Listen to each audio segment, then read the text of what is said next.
Hello friends, Vision welcomes you. Myself Prashant sir. In this video we will learn about solids, liquids and gases. इस video में हम solid liquid gases के बारे में सीखेंगे। तो वीडियो स्टार्ट करने से पहले यही कहना चाहूँगा, जिन लोगों ने चैनल सब्सक्राइब नहीं किया है तो प्लीज़ सब्सक्राइब कर लीजिएगा और अपने फ्रेंड से कहिए इसको अधिक से अधिक सब्सक्राइब और शेयर करें, ठीक है ना। तो ज़्यादा बात ना करते हुए चलिए शुरू करते हैं। We know all things take up space and have mass. Any substance that has mass and occupies space is called matter. हमें पता है कि हर चीज़ को कुछ ना कुछ जगह चाहिए और उसमें वजन होता है, ठीक है ना। यानी वह चीज़ जिसमें मास होता है और वो जगह घेरती है उसको हम मैटर कहते हैं। क्या कहते हैं? मैटर, ठीक है। Solids, liquids and gases are the three state of matter. Matter की थ्री स्टेट होती हैं, सॉलिड, लिक्विड और गैस, ठीक है ना। और वैसे तो स्टेट 5 हैं, वो आपके सिलेबस में नहीं है। जब आप हायर क्लासेस में स्टडी करोगे तब आपको सुनने को मिलेगा। वो 2 स्टेट्स जो हैं वो प्लाज्मा स्टेट और बोस-आइंस्टाइन स्टेट होती है। उसके बारे में हम बड़ी क्लासेस में सीखेंगे। अभी आपको सिर्फ सॉलिड, लिक्विड और गैसेस के बारे में सीखना है, ठीक है। चलिए, यहाँ पर कुछ पिक्चर्स दे रखी हैं और बताना है कि कौन सी चीज़ कहाँ रखी जाएगी। टी कप, टी का जो कप होता है वो क्या होगा? सॉलिड हो जाएगा। बॉल भी सॉलिड है। Glass and the lid, glass और जो लिड है वो सॉलिड हो जाएगा, यानी ये तीनों चीज़ें यहाँ पर आ जाएंगी। T inside the cup, cup के अंदर चाय है वो क्या है? वो लिक्विड हो जाएगी। और वॉल के अंदर जो हवा भरी हुई है वो गैस हो जाएगी, है ना। और ये स्ट्रॉ, यानी कि ग्लास में जो पाइप लगा हुआ है, इस पाइप को स्ट्रॉ कहते हैं। ये भी सॉलिड स्टेट में होता है क्योंकि प्लास्टिक से बना हुआ है, ठीक है ना। फिर स्टीम, जो भाप है, वो गैस के स्टेट में आ जाएगी। और जूस ये लिक्विड स्टेट में आ जाएगा, ठीक है ना। इनको इस टेबल में भरना है कि कौन सी चीज़ कहाँ पर आनी है। क्लियर? तो सॉलिड में यहाँ पे आप टी कप लिख देना, टी कप, और बॉल आ जाएगी और गिलास आ जाएगा। मतलब ये जो भी हमने अभी आपको बताया आपको यहाँ नीचे नोट कर लेना है। अब स्टेट्स ऑफ मैटर के बारे में बात करते हैं। अभी आपको बताया कि आपके सिलेबस में 3 स्टेट्स ऑफ मैटर हैं, सॉलिड्स, लिक्विड्स और गैसेस। अब इनकी क्या क्या प्रॉपर्टी होती हैं? तो वो इनके अंदर जो पार्टिकल्स होते हैं छोटे छोटे, उनके अरेंजमेंट के हिसाब से हम देखते हैं कि उसको किस कैटेगरी में रखना होगा। सॉलिड में रखना होगा, लिक्विड में गैस रखना होगा, या गैस के स्टेट में रखना होगा। चलिए पढ़ते हैं। Solids are substance in which that particles are packed very close to each other. यहाँ पर देखो पार्टिकल्स बहुत पास पास रखे हुए हैं, बिल्कुल चिपके चिपके रखे हुए हैं, ठीक है ना। ये बहुत पास पास होते हैं। Solids are usually hard and have a fix shape. ये हार्ड होते हैं, इनकी शेप फिक्स होती है। Pencil, book, chair, marble and example of solids. Pencil है, बुक है, चेयर है, ये सारे सॉलिड के एग्जाम्पल हैं। Liquid are substance in which the particles are not very closely packed. इसके पार्टिकल्स क्लोजली पैक नहीं होते हैं, बल्कि थोड़े थोड़े दूर दूर होते हैं। सॉलिड के मुकाबले थोड़े थोड़े दूर दूर होते हैं। Unlike solids they have no fix shape. इनकी कोई शेप फिक्स नहीं होती है। एंड कैन फ्लो, और ये बह सकते हैं, जिधर उड़का दोगे उधर बह जाएंगे। यानी कि they take the shape of the container they are poured into. यानी जिस भी बर्तन में रखोगे उसी बर्तन की शेप ले लेगा। लंबा ग्लास है तो लंबा भर जाएगा, गोल है तो गोल भर जाएगा, यानी जैसा बर्तन की शेप होगी उसी शेप में आ जाएगा। एग्जाम्पल में वाटर, मिल्क और जूस वगैरह आता है। फिर हम गैसेस की बात करते हैं। Gases are substances in which the particles are very loosely packed. इसमें पार्टिकल्स जो होते हैं बहुत लूजली पैक होते हैं। देखो ये कितने दूर दूर है यहाँ पर। They too have no fix shape, इनकी भी फिक्स शेप नहीं होती। Unlike liquids they occupy all the available space. ये जहाँ भी करे जाते हैं, जिस भी कंटेनर में करे जाते हैं, तो वहाँ जहाँ भी उनको जगह दिखेगी उस कोने में भी घुस जाएंगे, है ना।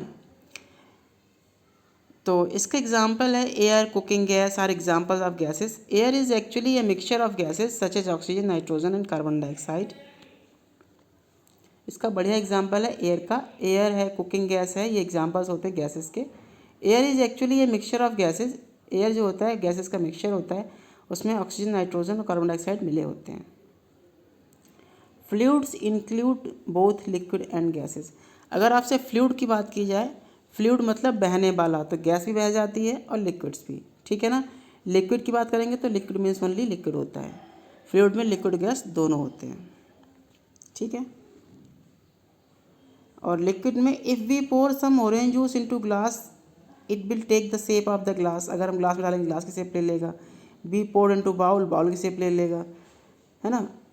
Liquid can flow from one place to another and so are called fluids. ये एक प्लेस से दूसरी जगह बह जाते हैं, इसलिए इनको फ्लूइड्स भी कहते हैं। और सॉलिड्स में if we apply force some solids can change their shape. अगर हम किसी पर फोर्स अप्लाई करेंगे तो उनकी शेप चेंज हो जाएगी। डफ can be rolled into the chapatis. जैसे आटा मार के रखा हुआ है ना, तो उस पर प्रेशर लगाएंगे तो चपाती बन जानी, रोटी बन जाएंगी, है ना। And interesting shape can be made out of clay. और जो क्ले होती है उससे हम तरह तरह की शेप बना सकते हैं। Some solids on applying force can bend और ब्रोकन। और कुछ सॉलिड हैं जिन पर ज़्यादा फोर्स लगा देते हैं तो या तो वो मुड़ जाते हैं या टूट जाते हैं। अगर लकड़ी है पतली सी, उस पर ज़्यादा हम फोर्स लगा देंगे तो टूट जाएगी, है ना। तो कुछ चीज़ें मुड़ जाएंगी, कुछ टूट जाएंगी। एग्जाम्पल ऑफ सॉलिड्स में है, देखो क्या रखा है, बुक है, ये ग्लास है, ग्लासेस एंड शूज़ हैं। लिक्विड में इनके अंदर मिल्क भरा है या जूस जो भी हो, इसके अंदर जो भी फिल आउट है वो सारा लिक्विड है। और टायर में हवा भरी जाती है, वॉल के अंदर भी हवा होती है, एयर होती है ना। अब हम चेंज ऑफ स्टेट के बारे में पढ़ेंगे। Matter can change its form from one state to another. जो मैटर होता है उसकी फॉर्म एक स्टेट से दूसरे स्टेट में चेंज हो जाती है।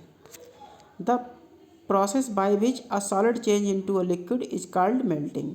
वह प्रोसेस जिसमें सॉलिड का लिक्विड बदल जाता है उसको मेल्टिंग कहते हैं। When you take out an ice cube from freezer and leave it at room temperature you will see that the ice start melt into water. अगर आप फ्रीजर से आइस निकालते हो, बाहर रख दोगे तो थोड़ी देर में वो पिघलना लगती है ना, और पानी बन जाती है। देखो यहाँ पर ये आइस रखी हुई है और इसको यहाँ से हीट अप किया जा रहा है, तो गर्म होके ये आइस मेल्ट होगी और लिक्विड बनाएगी। मेल्ट होगी यानी कि इस प्रोसेस को हम क्या कहेंगे, मेल्टिंग कहेंगे, ठीक है ना। इस प्रोसेस को हम मेल्टिंग कहेंगे। When this water is heated further away start change into vapor। और जब इस वाटर को हम हीट करते हैं तो ये वाटर वेपर यानी कि ये गैस में इस तरह से बढ़ के गैस बन के उड़ने लगता है। तो इस प्रोसेस को हम कहते हैं हीटिंग, ठीक है ना। The process by which gas change into a liquid on cooling is called condensation. यानी अगर हम इस भाप को कूल करके पानी बना दें तो इस प्रोसेस को कहते हैं हम क्या, इसको कहते हैं कंडेंसेशन, यानी कि भाप का पानी बनना कंडेंसेशन कहलाता है। When you hold cold steel plate over a pot boiling water you will C टिनी drop of water condensing on the tray. यानी कि जब भी कभी आप चाय उबल रही हो उसके ऊपर एक स्टील की प्लेट यहाँ पर ढक देना, फिर जब हटा के देखोगे तो इसमें कुछ छोटी छोटी बूंदें आ जाएंगी पानी की, है ना। वो केवल कंडेंसेशन की वजह से होता है, क्योंकि जो वाटर वेपर उसमें प्लेट में चिपक के ठंडी हो जाती है तो वो पानी बन जाती है दोबारा से। The process by which a liquid change into a solid on cooling is called solidification. Freezing of water into ice is a form of solidification. If you fill water in an ice tray and keep it in the freezer, you will see that after some time the water turns into ice. तो वह process जिसमें liquid को हम solid बदलते हैं उसको हम solidification कहते हैं या फ्रीजिंग भी कहते हैं, ठीक है। यानी कि पानी का बर्फ़ में बदलना सॉलिडिफिकेशन कहलाता है। तो इसको करना है तो आप पानी को भर के ट्रे में फ्रीजर में रख दो, थोड़ी देर बाद पानी बर्फ़ में बदल जाएगा।